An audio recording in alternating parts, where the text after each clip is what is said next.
Sebelumnya, Kepala Badan Gizi Nasional Dadan Hindayana mewajibkan menu makanan MBG dimasak dengan air galon atau air yang melalui proses sertifikasi. Dadan menyatakan sejumlah kasus keracunan MBG di daerah terjadi karena sanitasi yang tidak layak. Banyak kasus terkait gangguan pencernaan disebabkan oleh kualitas air yang buruk. BGN juga berencana mengurangi jumlah penerima manfaat yang dilayani SPPG. Nantinya satu SPPG hanya akan menangani 2.000 hingga 2.500 penerima manfaat. Daerah Indonesia itu luas, banyak kasus terkait dengan gangguan pencernaan berasal dari air. Oleh sebab itu air yang digunakan pada masak makan bergizi itu harus air yang bersertifikat atau boleh dikatakan air galon lah. Atau isi ulang yang memang sudah melalui proses sertifikasi untuk menghasilkannya. Karena di Indonesia kualitas air masih belum rata sehingga kita terapkan kebijakan itu. Kita sekarang tetapkan kebijakan bahwa penerima manfaatnya rata-rata antara 2.000 sampai 2.500 dan boleh dilanjutkan sampai 3.000 kalau di SPPG itu ada ahli masak yang bersertifikat. Usai wacana penggunaan air galon dalam pengolahan MBG, kini muncul lagi perintah presiden yang meminta MBG disediakan sendok. Hal ini merupakan langkah yang diambil sebagai salah satu antisipasi keracunan makanan karena MBG. Kita akan bahas bersama dengan Dr. Tan Sotien, ahli gizi, dan juga Irma Suryani Caniago, anggota Komisi 9 fraksi Partai Nasdem. Selamat malam Dr. Tan, juga Mbak Irma. Selamat malam pemirsa, Selamat malam Kompas TV. Selamat malam. Selamat malam semuanya. Selamat malam, dengan Friska di sini, senang bisa bertemu lagi. Saya ke Dr. Tan dulu. Ada banyak memang poin-poin evaluasi terkait dengan kasus keracunan MBG. Tapi kalau bicara dua poin yang terakhir disampaikan pemerintah, yang pertama soal sanitasi, air galon wajib untuk memasaknya, termasuk juga dengan penyediaan sendok. Apakah ini bisa jadi langkah untuk mengurangi jumlah keracunan, Dr. Tan? Begini ya, ini kelihatan banget, saya mau mulai dari Pak Presiden dulu ya. Kelihatan banget Bapak Presiden kita itu memang tidak terpapar dengan yang disebut dengan HACCP. Tidak terpapar dengan yang disebut dengan sertifikat, yang disebut dengan layak, higienis, dan sanitasi. Nomor satu, kalaupun seandainya kita bicara soal air galon, maka air yang digunakan itu kan pasti dimasak ya. Nah, kalau dimasak tentu semua bakterinya akan mati. Gitu loh ya. Nah, itu yang pertama. Dan yang kedua, bicara soal air galon, sebetulnya itu bukan sekedar esensi ya, bukan tentang esensinya. Yang kita lihat bahwa faktanya yang keracunan itu kan karena nomor satu, ternyata nasinya berlendir. Lalu kemudian ada belatungnya. Lalu itu nggak ada hubungannya dengan air galon gitu loh ya. Jadi dari pemilihan bahan baku, dari cara masak, bahkan ada ayam yang belum mateng. Ayam yang kalau dibelah tengahnya masih belum matang. So ini nggak ada urusannya dengan air galon, nggak ada urusannya dengan sendok, nggak ada urusannya dengan makan pakai tangan gitu loh ya. Buktinya banyak anak-anak juga makan pakai tangan juga nggak ada apa-apanya gitu, nggak ada masalah gitu ya. Kembali pada Anda.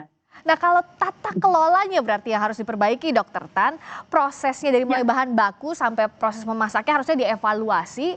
Nah, sebenarnya bagaimana untuk evaluasi yang sebenarnya bisa efektif untuk mengurangi jumlah keracunan? Karena banyaknya faktor tadi ya, Dr. Tan, dari kasus keracunan yang ditemui. Ya, jadi sebetulnya yang namanya pelatihan sampai dengan simulasi, itu mestinya kan sudah harus dilakukan sebelum MBG ini berjalan. Nah, kalau di negeri kita kan kebalik. Udah ada kejadian baru ribut nih, bikin sertifikasi, bikin pelatihan. Jadi ini memang tata kelolanya memang kacau balau gitu loh. Jadi kalau menurut hemat saya ya memang coba deh kita beresin dulu dengan tata kelola, HACCP-nya dibenerin, sertifikat bukan diburu-buru supaya SPPG-nya menjadi halal gitu ya.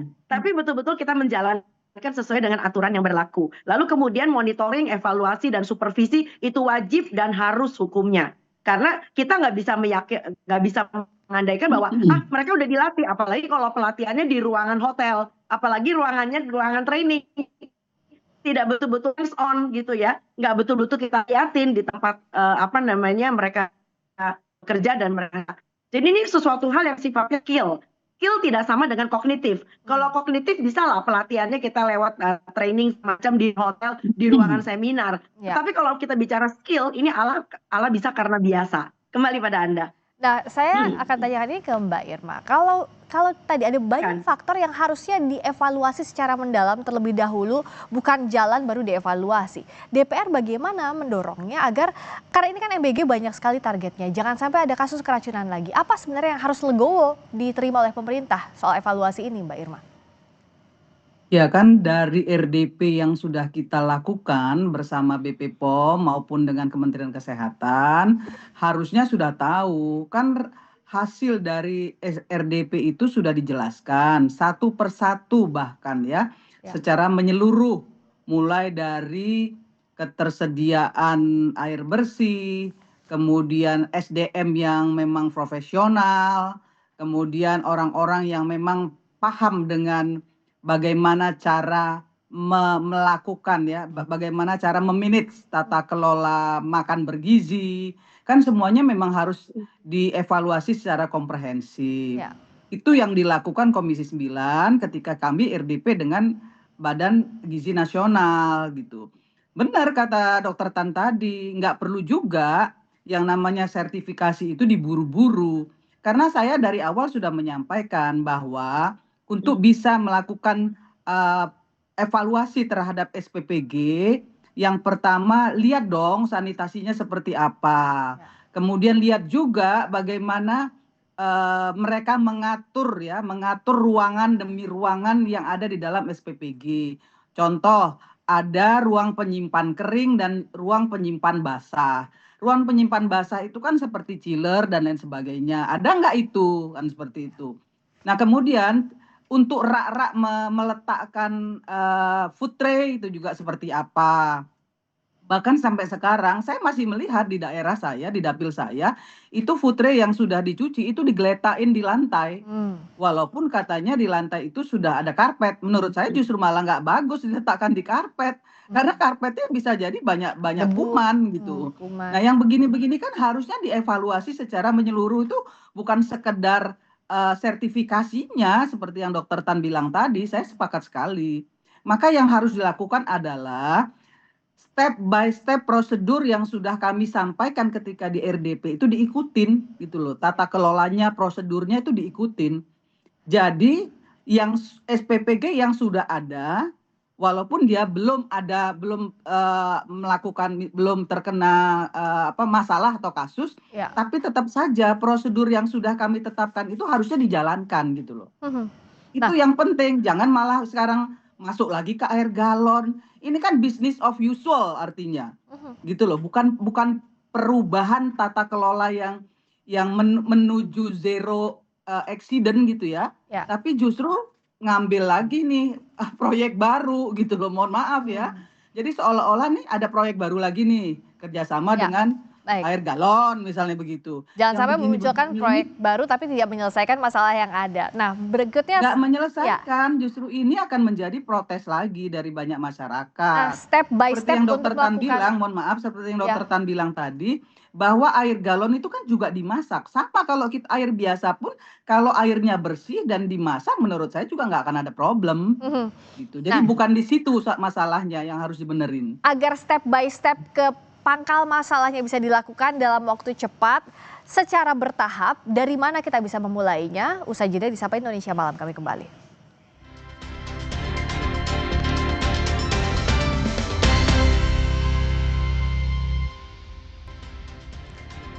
Kami masih membahas langkah antisipasi keracunan makanan karena MBG, masih bersama dengan ahli gizi Tan Sotyan, Irma Suryani Caniago, anggota Komisi 9 fraksi Partai Nasdem. Kami juga sudah mengundang perwakilan dari Badan Gizi Nasional, tapi tidak ada yang bersedia dan berkenan untuk hadir di dialog kita malam hari ini. Saya ke Dokter Tan lagi. Sebenarnya kan kalau sesuai SOP-nya pelan-pelan dilakukan, ini bisa dievaluasi atau bisa dilakukan dengan lebih baik lagi. Tapi dengan kondisi seperti ini, katakanlah tidak mungkin ada pause di tengah jalan, tidak mungkin dijeda di tengah jalan. Dari mana kita bisa mengidentifikasi kasus keracunan, lalu solusinya apa, Dokter Tan? Ya, jadi nomor satu yang saya tahu nih di dalam SPPG, izinkan apabila saya salah dikoreksi sama Bu Irma ya. Di setiap SPPG itu kan selalu ada unsur yang namanya ahli gizi, ahli gizi benar atau S1 dari jurusan lain ya? Ini ahli gizi nih mestinya nih, beneran ahli gizi asli. Ahli gizi yang udah profesi bahkan ya. Lalu yang kedua tentu saja akuntan, dan yang ketiga adalah unsur dari BGN. Jadi dengan kata lain bahwa BGN itu selalu punya akses untuk melakukan monitoring, evaluasi, dan supervisi. Jadi BGN dalam hal ini tidak boleh lepas tangan dengan mengatakan itu kan salahnya SPPG. Sebelum SPPG berbuat salah, tentu harus ada yang disebut dengan proses peneguran gitu loh ya. Karena dia sendiri sudah bisa menegur bahwa kok kayak gini ya, kayaknya nggak bener deh, dan seterusnya. Dan satu hal lagi yang lebih penting adalah beranilah buat berhenti sebelum kita jadi salah. Ya, sama seperti misalnya kalau kita menyeberang jalan, kita tahu lampunya lagi error nih, Ya. lampu traffic light lagi error. Kan nggak ada salahnya kita berhenti daripada kayaknya gue ini masih lampu hijau, mari kita terabas. Ternyata ada orang yang melintas. Ya, kalau kita bicara lalu lintas kan seperti itu. Nah, Kembali pada Anda. Nah, dengan logika seperti ini, Mbak Irma, harusnya kan bisa di-stop sebentar betul-betul untuk diidentifikasi di daerah ini kasus keracunannya kenapa, solusinya apa. Di daerah B seperti apa, solusinya apa. DPR sudah mendorong ini atau tidak, Mbak Irma?